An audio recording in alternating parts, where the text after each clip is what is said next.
नमस्ते दोस्तों, YouTube channel के मेरी कोशिश में आप सभी का स्वागत है। मैं सुधा आज फिर अपनी कोशिश में छोटी सी कोशिश लेकर आई हूँ। अगर आपको पसंद आए तो वीडियो को लाइक करें और ऐसी ही कहानी सुनने के लिए मेरे चैनल को सब्सक्राइब भी करें। तो ये छोटी सी कोशिश में एक छोटी सी कहानी है। ये कहानी है दिल्ली की रहने वाली निशा की, जो अ, कहते नहीं है किसी के ऊपर जब गुजरती है ना तब इंसान सीख पाता है कुछ। तो उनके ऊपर भी ऐसे ही गुजरी। वो कहती है मेरी माँ 2019 में उनकी माँ की डेथ हो गई। अ, उन उन उसके बाद उनका एक भाई था। उसके भाई को मार दिया गया, किसी झगड़े के चक्कर में गोली मार दी गई। और जब गोली मार दी गई तो वो डर रही थी, मतलब बताने के लिए, क्योंकि फिर उनके पापा और दादी घर पर रह गए थे तो वो बताना नहीं चाह रही थी कि उनके भाई को गोली मार दी है। लेकिन उन्होंने सोचा कि अगर मैं उनको बताऊंगी तो वो फिर बाद में जब पता भी चला तो उनके पापा जो थे वो कोमा में भी चले गए थे। काफी बीमार रहे थे, कोमा में चले गए थे। और वो कहती हैं कि जो उसके उनके भाई को गोली मार दी गई, तो भाई को गोली मारने के बाद उनने सोचा मैं घर पे बताऊंगी तो बहुत ज्यादा दिक्कत होगी। फिर उन्होंने सोचा अगर मैं कुछ नहीं करूंगी तो मेरे भाई को लावारिस में डाल दिया जाएगा। फिर उन्होंने खुद फैसला लिया, उन्होंने खुद अपने सर पे पगड़ी बांधी, क्योंकि उनके पापा तो कोमा में थे। सर पे पगड़ी बांधने बांधने के बाद उन्होंने खुद अपने भाई का दाह संस्कार किया, यानी कि उन्होंने ही अग्नि दी अपने भाई को। तो कहते हैं कि जब किसी का कोई नहीं होता, लेकिन हमारे उत्तर प्रदेश में, मतलब हमने जहाँ जन्म लिया तो मैं तो यही सोचती हूँ, हमने यही देखा है अपने आसपास कि लड़कियों को, औरतों को शमशान घाट में नहीं अ, भेजते हैं। वो नहीं जाती हैं, औरतें नहीं जाती हैं, आदमी ही जाते हैं। लेकिन वो गईं, क्योंकि जब कहते हैं ना कोई किसी का नहीं है, भाई नहीं है और भी कोई जैसे पिता नहीं है, तो क्या हो गया, बेटी ने दाह संस्कार किया, बहन ने दाह संस्कार किया, करना भी चाहिए। लेकिन अगर वो नहीं करती तो लावारिस में उनके भैया की लाश चली जाती, इसलिए उन्होंने किया। फिर वो कहती हैं तब से उन्होंने काम शुरू किया। जो लावारिस होती हैं, जैसे कि किसी का कोई नहीं है डाल देते हैं ऐसे ही, लेकिन उन्होंने जहाँ पे भी उन्हें लावारिस मिलती, उस लाश को लेकर वो उसका दाह संस्कार करती हैं। कहती हैं अब तक उन्होंने 20,000 से ज्यादा दाह संस्कार कर दिए हैं अपने जीवन में। इसकी वजह से उनकी शादी भी टूटी। कई लोग ये भी बोलते हैं आस पड़ोस के कि देखो इस लड़की को क्या हो गया, ये शमशान घाट में जाती है, इसको शर्म नहीं है, बहुत कुछ बोलते हैं। लेकिन उनकी हिम्मत को सलाम है मेरा, तो सैल्यूट है मेरा, क्योंकि महिला होकर के वो बॉडी को जलाती हैं। और वो कहती हैं क्रिश्चियन जो होते हैं उनको ताबूत में बंद किया जाता है, तो वो कहती है मैंने उनको भी किया है, 500 से ज्यादा क्रिश्चियन लोगों को ताबूत में बंद करके उनका किया है दाह संस्कार। मतलब दाह संस्कार का मतलब होता है आग जलाना, लेकिन उनको मतलब उस तरह से जैसे उनको दफनाया जाता है ऐसे दफनाया। मुस्लिम का किया है, कहती हैं कई हजार मुस्लिम लोगों का भी किया है, लेकिन सबसे ज्यादा हिंदुओं का कराया उन्होंने।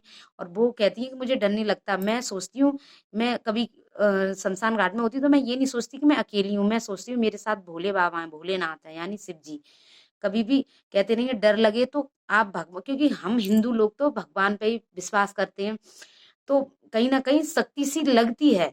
जब हमें डर लग रहा हो या कुछ कैसा भी लग रहा हो, तो वो कहती है मैं अपने दिमाग में ये रख के चलती हूँ कि मेरे साथ भोले बाबा हैं। और कहती हैं इसलिए मुझे डर भी नहीं लगता। रात हो कभी भी हो, मैं दाह संस्कार करने जाती हूँ, अकेले ही वो करती हैं। कहती हैं इसके चक्कर में उन्होंने अपना घर गिरवी रख दिया। फिर जब उनके भाई का, क्योंकि किसी ने गोली मारी मारी थी, तो उसमें पैसे वगैरह मिले थे, जब पता चला था केस वेस किया था तो पैसे मिल गए थे, उस पैसों से उन्होंने अपने घर को फिर छुड़वाया।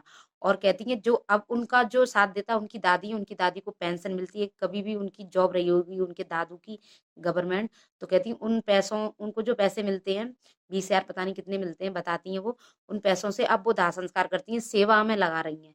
तो ये बहुत बड़ी बात हो गई एक महिला, एक लड़की के लिए, क्योंकि समाज में लड़की को उतना दर्जा नहीं दिया जाता है, क्योंकि कहीं बाहर अकेले जाना है तो उसको लांछन लगते हैं। मैं मानती हूँ पांचों उंगली एक सी नहीं होती, क्योंकि सारी लड़कियां एक सी नहीं होती, कुछ गलत भी होती हैं, क्योंकि कुछ गलत होती हैं उनकी वजह से अच्छी लड़कियों पर भी आरोप लगते हैं।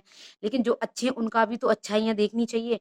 जो गलत है उनकी, अगर गलतियां ही देख रहे हो आप, गलती ही देख रहे हो, तो अच्छाई भी देखिए। समाज अच्छा भी काम नहीं करने देते हैं, ये तो बात है, समाज में लोग अच्छा काम भी नहीं करने देते, उसमें भी कुछ ना कुछ कहेंगे। अगर कुछ गलत हो जाता है, लड़की की शादी हो रही है, होती है। अगर उसके घर में किसी की डेथ, तो अरे ये लड़की तो कलंकित है, इसकी वजह से इसके घर में ऐसा हो गया, इसकी वजह से ऐसा हो गया। ऐसा लड़कों के लिए मैंने तो कभी नहीं सुना, लेकिन लड़कियों के लिए मैंने जरूर सुना है। तो मेरी कोशिश में यही है कि ऐसा ना करें। देखो, महिला होकर के अब वो, लड़की होकर के अब वो अपनी जिंदगी में अच्छे काम नहीं कर रही हैं, मेरा तो उनको सैल्यूट है। क्योंकि दाह संस्कार करना लावारिशों का, जिनका कोई नहीं होता, क्योंकि अपने उसमें ये सनातन धर्म है, तो कैसे दाह संस्कार करते हैं आप लोगों ने देखा ही होगा, वो उसी तरीके से ही करती हैं। वो कहती हैं उनको भी जब जन्म मिलता है तब तो लोग खुशियां मनाते हैं, ये होता है, लेकिन पता नहीं कब कौन कहाँ कैसे क्या मर जाता है, बाद में कोई किसी का नहीं होता, तो कहीं घूम रहे होते हैं, भीख मांग रहे होते हैं, मर जाते हैं या कुछ है, बच्चे छोड़ देते हैं। तो उनका वो दाह संस्कार करती हैं उसी तरीके से जैसे होना चाहिए। तो कम से कम मृत्यु तो चैन की उस हिसाब से मिले जो हमारे सनातनिक धर्म में है।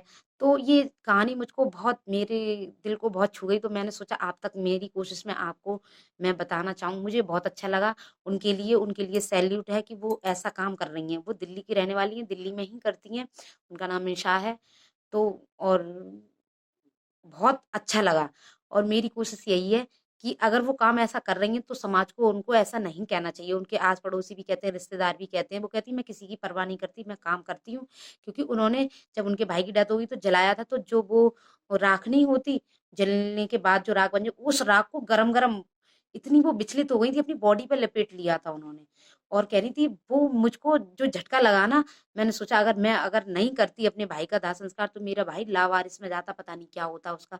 इसलिए जितनी भी लावारिश होती है उनका वो दाह संस्कार करती हैं, मतलब उनको अग्नि देती हैं, उसी तरीके से करती है जिस तरीके से हिंदुओं में करा जाता है। तो मुझको ये वीडियो बहुत अच्छी लगी, तो मैंने सोचा अपनी कोशिश के जरिए मैं आप लोगों तक पहुंचाऊं। अगर वीडियो पसंद आई हो तो लाइक भी करें और चैनल को सब्सक्राइब करें। और धन्यवाद। नमस्कार और जय हिंद, जय भारत।